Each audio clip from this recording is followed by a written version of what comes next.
E o assunto agora é guerra de narrativas entre Lula e Michel Temer após o presidente chamar o MDBista de golpista. Essa troca de farpas públicas entre os dois antecipa uma queda de braço na disputa para a prefeitura da maior cidade do Brasil, São Paulo. A apuração é do analista Gustavo Uribe e está lá no nosso site. Lula e Temer devem estar em palanques adversários como padrinhos políticos e cabos eleitorais dos dois principais candidatos ao comando da capital paulista. Temer vai apoiar a reeleição do prefeito Ricardo Nunes, do MDB, que já começou a articular alianças, inclusive com o PL de Bolsonaro. Já Lula garantiu o apoio ao deputado federal Guilherme Boulos, do PSOL, em um acordo costurado ainda no ano passado, que incluiu o não lançamento pelo PSOL de candidatura própria para a disputa presidencial. Vamos ao debate. Sila, quer falar sobre São Paulo? São Paulo é sempre uma eleição disputada e quando acaba, a gente costuma dizer que quando acaba uma eleição já começa outra, né? Então já estamos em eleição municipal, que é a próxima. De fato, acho que tem esse lado aí, né? O prefeito de São Paulo ainda é pouco conhecido, né? Acho que ele ainda tem um desafio de ser conhecido, é um prefeito do MDB, ficou no lugar do prefeito Bruno Covas e é um prefeito do MDB de Michel Temer, né? Que não é o mesmo MDB que apoia Lula, né? Porque vamos lembrar que o MDB Sim. também tem cargos no governo Lula, mas que não são os apoiadores de Michel Temer. Então, acho que tem todas essas variáveis aí quando a gente fala de MDB que são importantes. O MDB sempre foi mais próximo do Lula no Nordeste, aquela turma ali do Renan Calheiros. Exatamente. E um pouco mais do centro para a direita, quanto mais ao sul, centro-oeste ali, que é essa divisão ideológica no Brasil também. Exatamente. E o MDB já era uma federação antes de se inventar a federação, né? Praticamente uma federação. Agora, o fato do presidente Lula trazer esse assunto, ele já tinha trazido no debate da Globo, não é? E causou ali um estranhamento com o Michel Temer e não se entendeu direito por que ele trouxe esse assunto no debate, chamando o Temer já de golpista. Trouxe de novo esse assunto agora, a gente fica pensando se é Lula que está com medo de impeachment já, né? Por que ele está falando tanto em impeachment a essa altura do campeonato? Claro que tem uma visão ali de todo mundo de restabelecer ali a figura da ex-presidente Dilma, né? Tem toda essa questão de chamar de golpe, mas ao chamar o Temer nominalmente de golpista, ele abre aí um debate muito direto, né? Dora, como é que você vê essa declaração do Lula nesse momento e essa disputa local aqui em São Paulo com esses dois padrinhos, Temer e Lula? Olha, eu acho que isso vai além dessa disputa da prefeitura, tá? Tem uma razão, porque quando o Lula faz isso com o Temer, e nomina o Temer várias vezes, ele quer usar a figura do ex-presidente, que ele supõe que não provoque danos na relação do MDB, uma vez que o ex-presidente não é nem mais presidente de honra do MDB, quem é o Sarney. Então, ele supõe que isso não causa danos e usa o Temer para a construção dessa versão de que houve golpe. Você vê que sempre tem um ministro e ele sempre fala nessa história, porque aí vai construindo. Já não conseguiu emplacar a história de que ele foi inocentado pela justiça, quando a questão ali foi processual? Pois então agora o que falta, ainda tem essa questão do impeachment, né, que assombra o PT, porque o impeachment pressupõe que tenha havido uma inconstitucionalidade por parte do presidente que sofreu impedimento.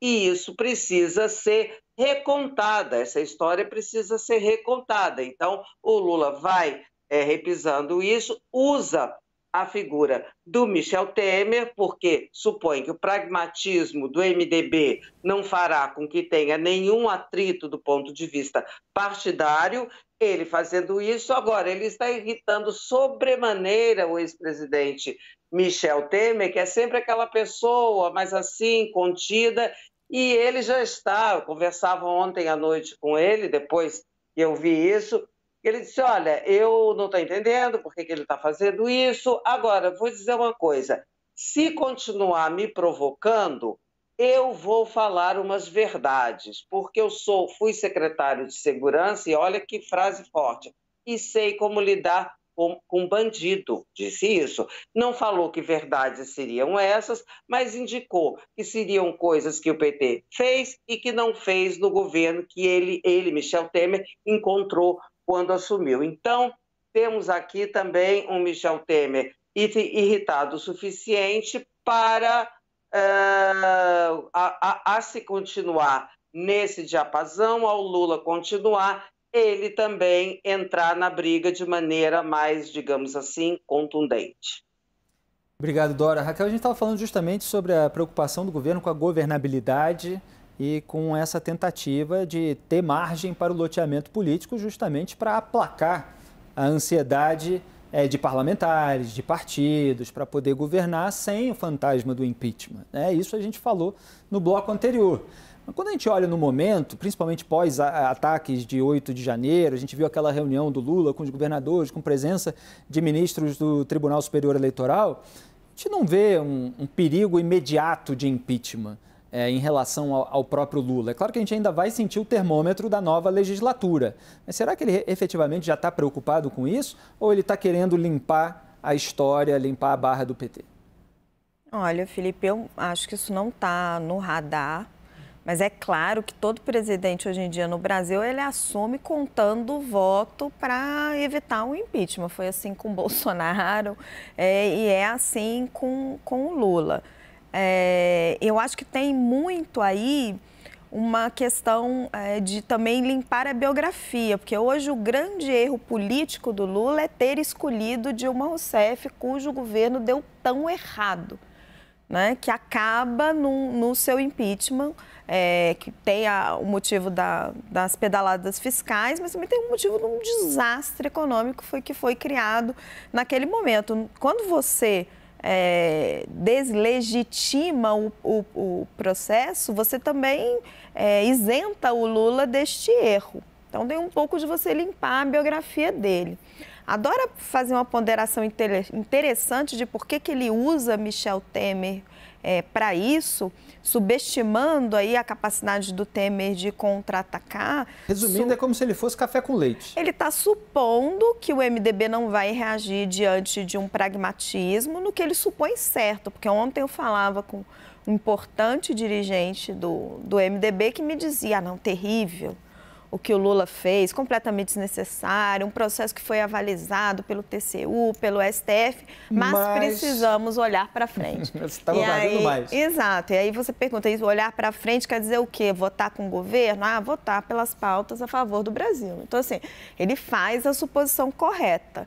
Mas também concordo com a Dora que o presidente Michel Temer é uma raposa velha da política e ele tem muitas cartas na manga.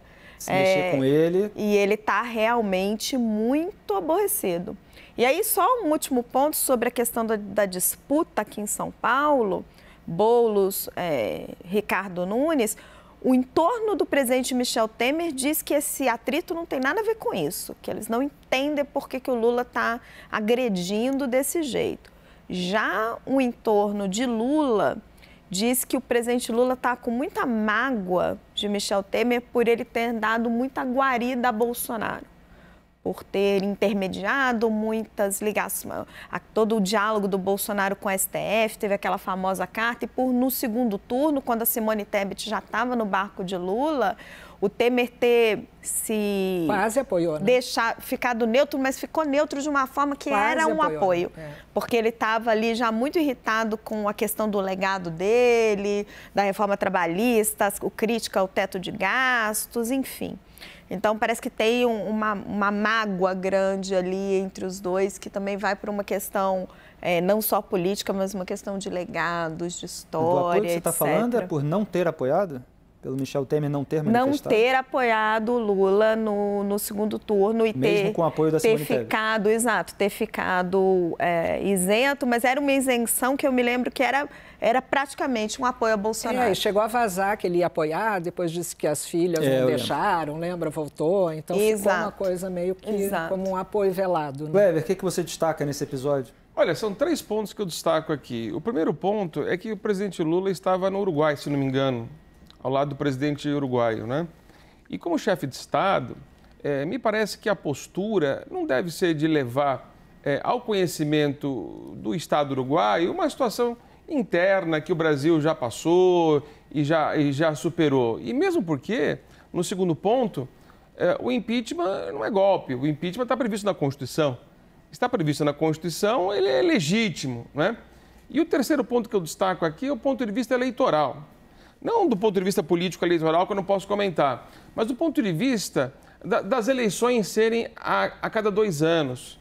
Isso incendeia o mercado eleitoral de um jeito que causa esses desconfortos, né? E um desconforto internacional, que foi dito no Uruguai. Se nós colocássemos as eleições municipais junto com as eleições estaduais, não haveria esse clima quente eterno de disputa eleitoral de prefeitura, de desincompatibilização, de disputa eleitoral. Nós acalmaríamos os ânimos. Então, dentro desse pacote, por exemplo, desse pacote democrático, puxa vida, não se perde a oportunidade e se inclui também a questão da possibilidade de unificação do calendário eleitoral para que nós percamos essa situação de que nós estamos vivendo em estado eterno de eleição que nunca acaba, né?